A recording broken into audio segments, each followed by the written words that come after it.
What's up everyone, welcome back to the Golf Mark II restoration project thingy. I don't know if anyone has noticed, but I haven't released a video in quite a while because I've actually got a little bit stuck with the Golf.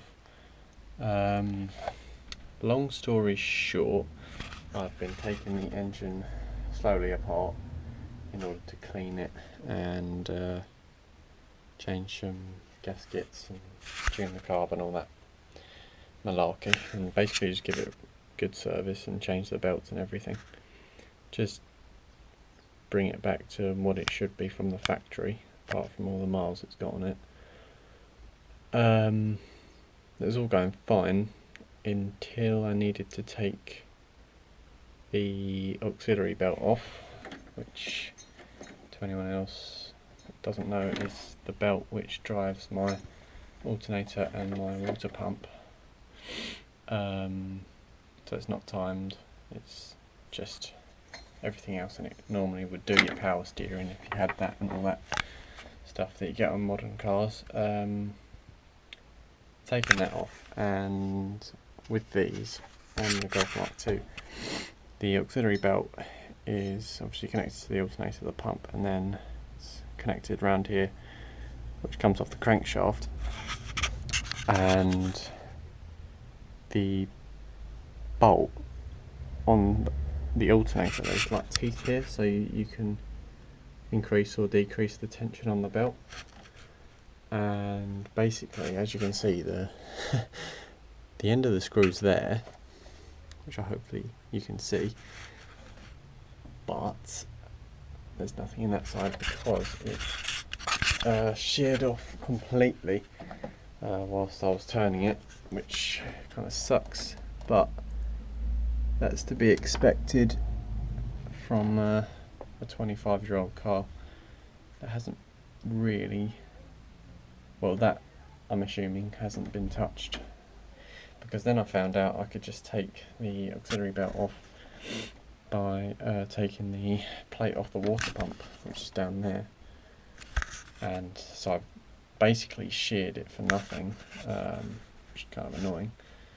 So yeah, I've got to sort that out. That was my first hold up, so I was like, okay, and that slowed things down quite a bit.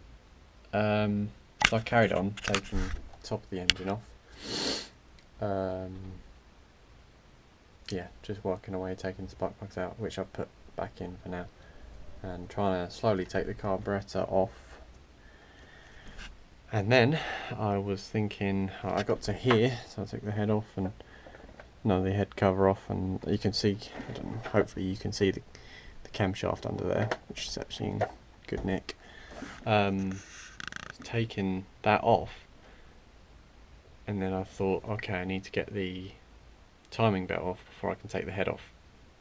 So that's the main job that I'm doing, is replacing the head gasket, because that's leaking a lot, and obviously leaving where the oil is mixing with the water in there, creating all that white, yucky, soapy, whatever it is stuff, and it's just going everywhere, and obviously oil everywhere, and my car just went through oil and water like there's no tomorrow, so I really had to do that.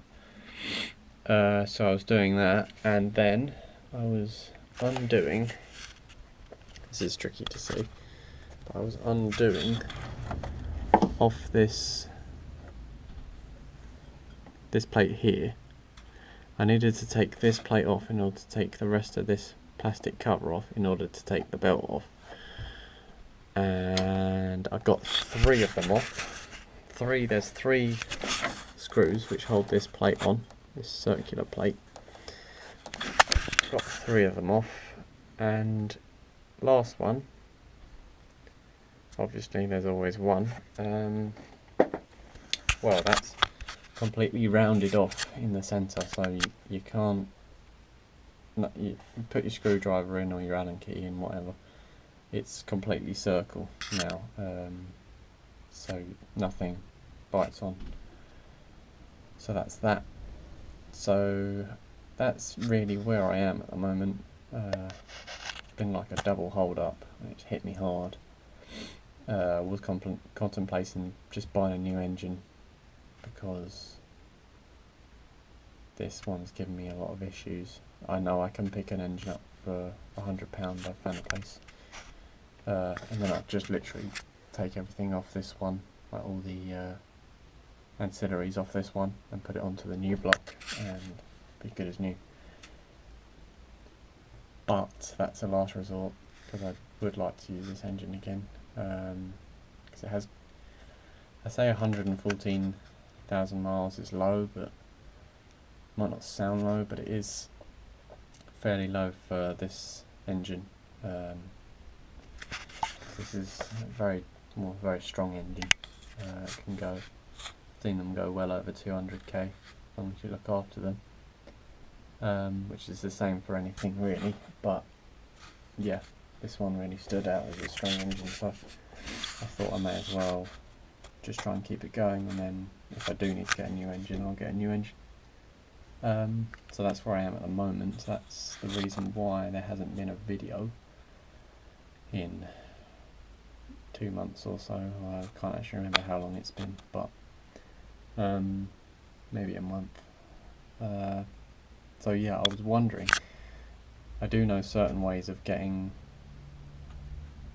rounded, the rounded screw out that plate there, but if anyone knows how, like an easy way of doing it, or has done this before, of how I could get it out, and the same with my sheared alternator screw, I think I might just have to drill that out and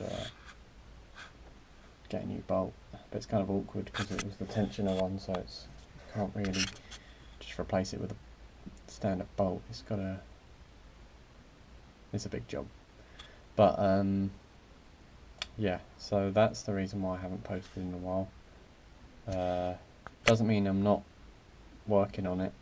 I'm just not doing that interesting things. Like, all I've done recently is drain the oil. Ready? It's completely black. Actually good that I drained it. I didn't think it would be black, because the guy that had it before us said he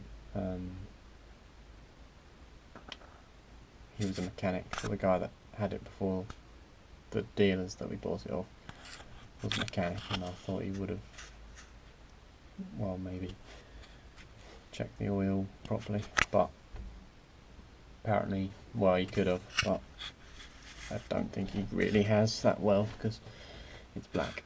So yeah, that's a good job done. I just need to put more new oil in when I get her up and running again. So there's no water in the engine, there's no oil in the engine, and fuel has been cut off. So it's a dry engine now. It's just so dry that it's shearing on me. So yeah, that's been what I've been up to recently. Other than that, it's just been paint, a little bit of touching up here and there, and cleaning lights and respraying the emblems and all that, but that's just, I haven't been spraying them any differently. It's just normal standard colours. The normal silver, so that's the grille. The fog lights are, actually see through them now, and the front badge, also did the rear badge, so they look smart again. And yeah, just touching up a bit of rust here and there on the actual chassis, but yeah, so I'm a little bit stuck at the moment, so if anyone can help me out, my next plan is to just get a crane and take the engine out, and then getting to that bolt will be a lot easier, that screw, and then I can get it out with whatever method is best, and then clear up the rest of the engine and put it back together, because I plan to get it back on the road, I did say by March, but it's now the 2nd of February, and that's not looking so easy, so I'm thinking maybe April time, as long as it's spring-ish, and I've got it perfectly on the road and working by the summer, then I'm happy, because then I can drive it rather than through the winter and the summer, rather than put it away for the winter because it's not running in winter mode, because it's not tuned properly and all that malarkey. Yeah, so that's been me so far, and so sorry if you have been watching. I know there's not a whole lot of you that are watching at the moment, but sorry if you have been watching and you're like, oh no, Golf Mark 2 project video just stopped, and you think that I'm going to be one of those channels that just stop. Trying not to be, but there's been a lot of hold-ups, so yeah, so that's been that, and I'll try and keep you updated on everything that happens with the Golf, and I may or may not start doing some different sort of vloggy videos in the Focus, just about general stuff. Yeah, but that's a possibility. So yeah, so thanks for watching this video, and if you have any advice for me, that would be great, please. So yeah, thanks for watching, and see you next time.